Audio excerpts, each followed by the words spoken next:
Good evening, everyone. I just want to welcome you to this first session of our first reconciliation program. It's not how we envision doing it, but that's the situation we find ourselves in to keep everybody healthy. So this is, of course, a pre-recorded version of our first session. And again, welcome. I want to say congratulations for having a child who's preparing for their first sacraments. It's always a special time as family, a special time for the kids, and a very special time for us as parents. I'm Mike Westenberg. I'm the Director of Religious Education here at St. Matthew Parish, and it's my honor to accompany you on this journey. I'd like to start out with just going through a few general things about sacramental preparation, and just want to walk through a couple of points together. The first thing that I'd like to point out is the special importance of parents and family in the faith process. We learn a lot just from our lives as families. And there's no greater influence in our children's lives than you, the parents. We know that from our own experience, how important parents and just family life was for us. And, all the research shows that just like in general education, that the parents play a vital role, so too in faith formation. Our program is structured around that understanding that you are vital to the process. As parents, we are really accompanying our children. We're walking with our children. We're learning with our children. We're helping our children develop a relationship with Jesus, with God, a personal relationship, a relationship based in love, a relationship that will grow throughout their lifetimes. And it's not a complicated thing. It's a very natural thing, but it's something that we do have to be intentional about, and something that we have to be conscious about. One of the things that we know is that faith is caught more than it's taught. In the same way that we learn how to play sports oftentimes, just by throwing a ball around and being with others who enjoy sports, we just kind of pick it up. Faith is like that. Just like, I grew up the second of four boys in the family, and my job as the second born boy, close in age to the firstborn boy, was to help mom in the kitchen.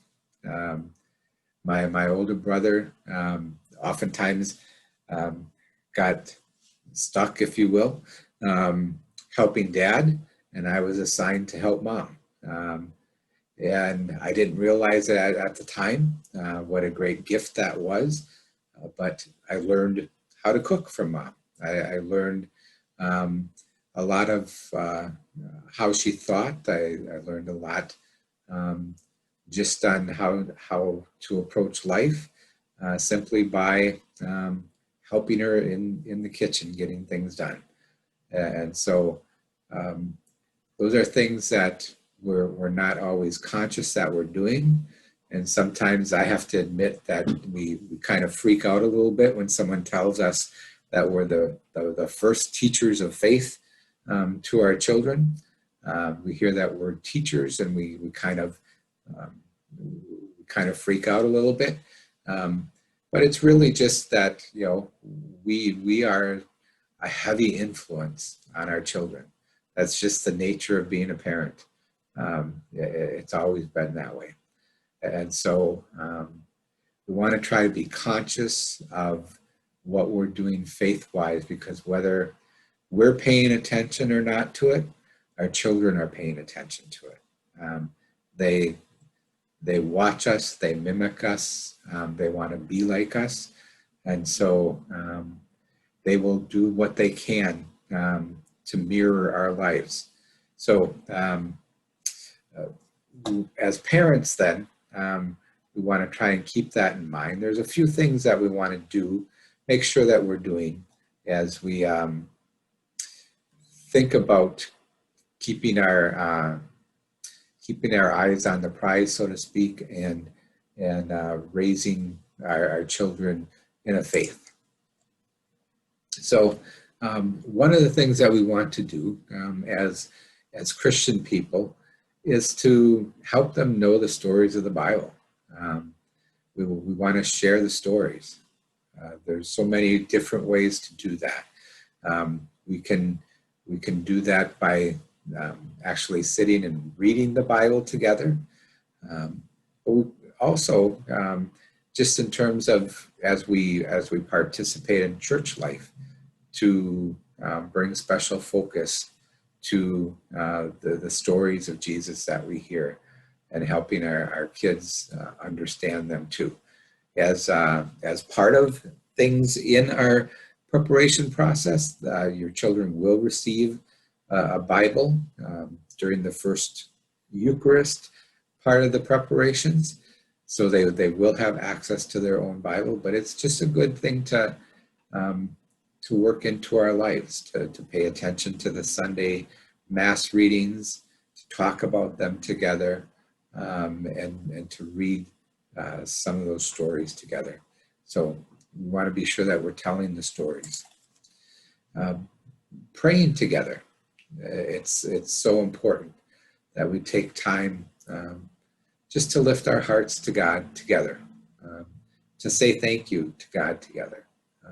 So many of our prayers, family prayers, are prayers of thanksgiving, prayers just expressing our heart's need at the moment. And so to develop those practices where we say a prayer before our meals and thank God, to just use that as a time to share gratitude, to talk about our days, at bedtime, to ask for a blessing as we're heading to sleep, and to call to mind the day's activities and just to offer them back to God. Little things like that, taking the time to pray together. Gathering with the community is so important. And I know that right now we are living in a weird time where sometimes being with community too much can be dangerous. And so we have to be conscious of that. But there's different ways to gather with the community. Even if we can't physically go to church, we can watch Mass online. St. Matthew tapes a Mass each weekend and has it up online by 7 o'clock at night. So one way that we can gather with the community, our virtual community, is to watch Mass to get together and to discuss it and make it part of our lives. So that's an important thing. And as our life clears up more, as we get to the other side of this journey with the virus, hopefully we'll be able to gather physically in person more often. But recognizing that we are part of a people, that we're not meant to be loners, that we have all these brothers and sisters in faith with our same loving God. It's important to gather. And one of the vital things that we can do as a family, and again, it might not sound religious, but it is an extremely vital piece of our faith, is eating together. So many of the stories we have of Jesus take place around a meal, gathering friends, eating together, talking together. And it's so much of what makes a family click. If anything, as your children are young and as they begin to grow older, make sure that you are taking time to eat together. Um, there's nothing wrong with having to run through McDonald's or any other fast food place on a given night because of a harried schedule, but let's not make that the norm. Um, there's a value, a sacred value to sitting down together, and it's a vital piece of family life to sit down together, break bread together, and share the stories of the day together, and to offer thanks and needs for God. So, making room for God in our lives. Sometimes we get all caught up in how busy we are and how much there is to do, and it never ends.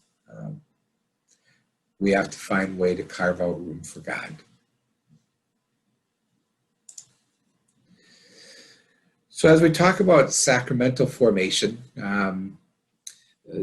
there's both ongoing and immediate formation. So ongoing formation would be things like what you're doing in your family, things that are happening in the school, things that are happening in the Generations of Faith program. Those are ongoing means of formation. They're meant to continue our learning and growth over a long period of time. But then there's what we call immediate formation, and immediate formation is kind of more focused on a specific event. And so this program that you're in now would be considered immediate formation for a sacrament. An immediate formation generally happens in a person's home parish. It's something that's reserved to the home faith community.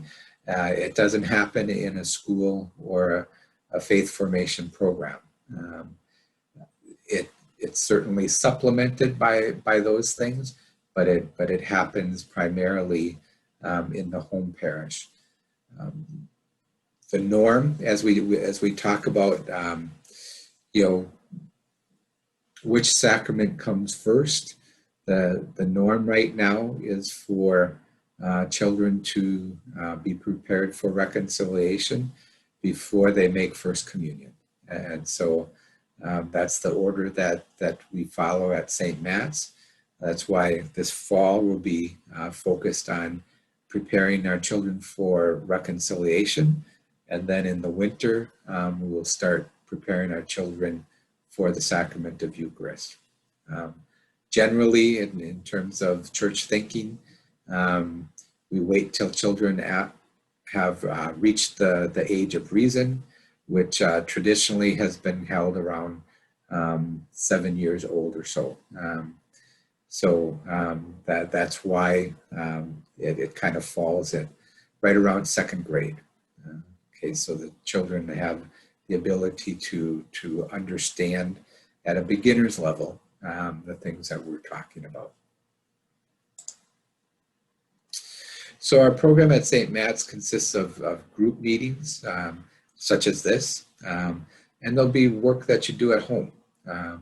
The books and things that we'll talk about in just a minute are meant as part of our work at home. I sent a digital copy of the schedule to you, and we'll talk about what to expect in just a minute.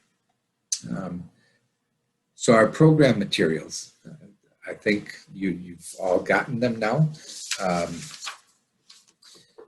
You've gotten a book. 3 years ago, we switched over to this program by Dynamic Catholic. It's called Blessed. That's the same title of our First Communion and our First Reconciliation program.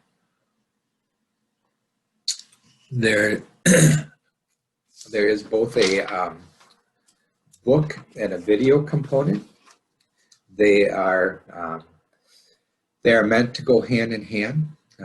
They replicate each other, they mirror each other, they repeat and reinforce each other. The video piece is an animated group of friends that will accompany our children as they prepare for their first sacraments. The last couple of years, what we have found is that the kids really enjoy the videos.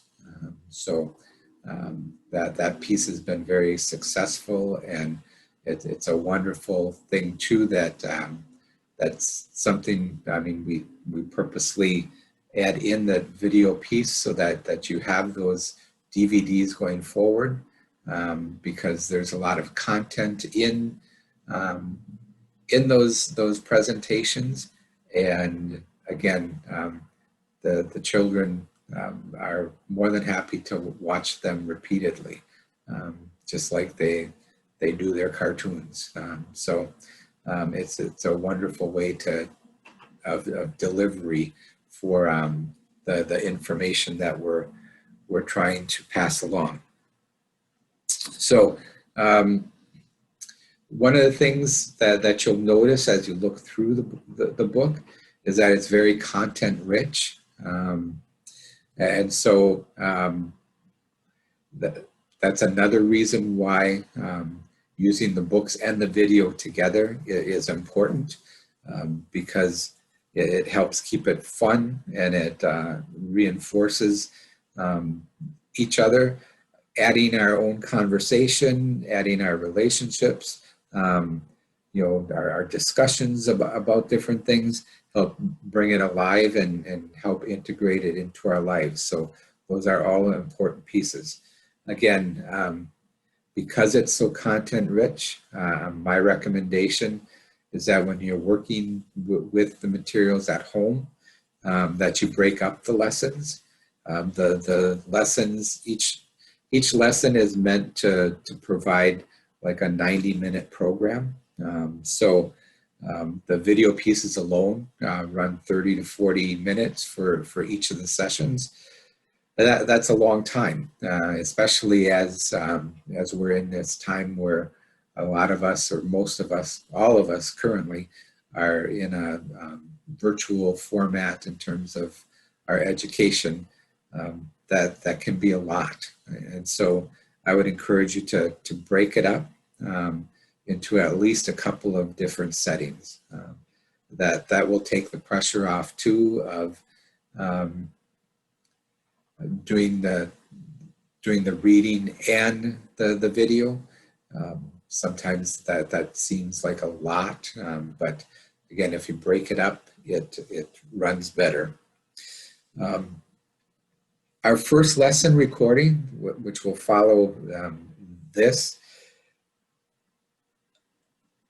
my recommendation is to use it to start with, but don't feel bound by it. If you're looking at this tonight, Wednesday night, or if you're looking at it anytime, don't feel like you have to do it today. It's recorded so that it provides you flexibility. One of our goals for this first session is to model the process. Okay, so what we want is a blend of reading the text, watching the video, and taking time to talk about what we've read and what we've seen. And so we want to take our time with that, but that's basically the process. Okay, we're going to read a little, we're going to watch a little, we're going to talk a little.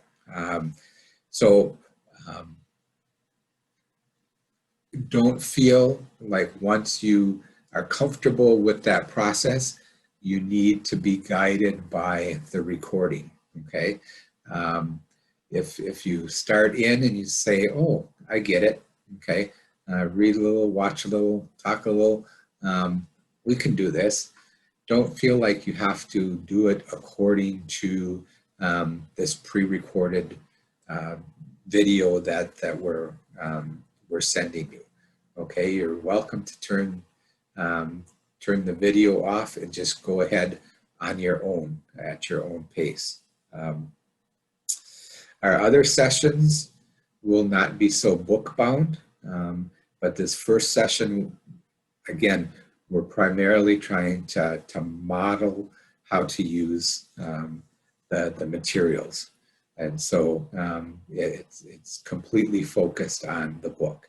The nice thing about that, though, is by the time you get done, whether you watch and do it along with us on the recording, or whether you do it yourself, when you're done, you'll have a whole section done. Okay, so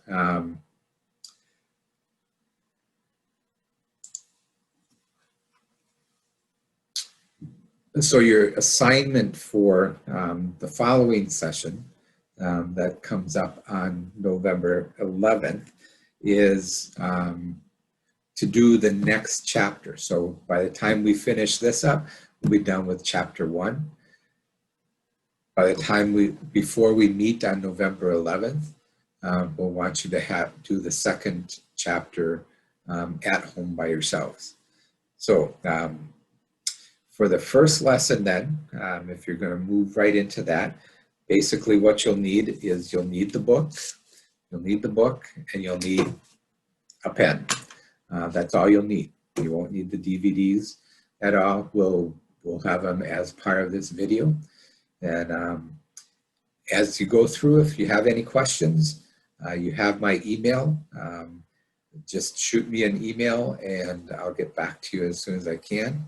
And again, I just want to say welcome to our reconciliation program.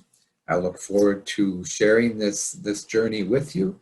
And I'm hopeful that as the journey continues, we'll be able to have some live and in-person interaction. So enjoy this first session. Take your time. Be patient with yourselves. Be patient with your kids, and enjoy it.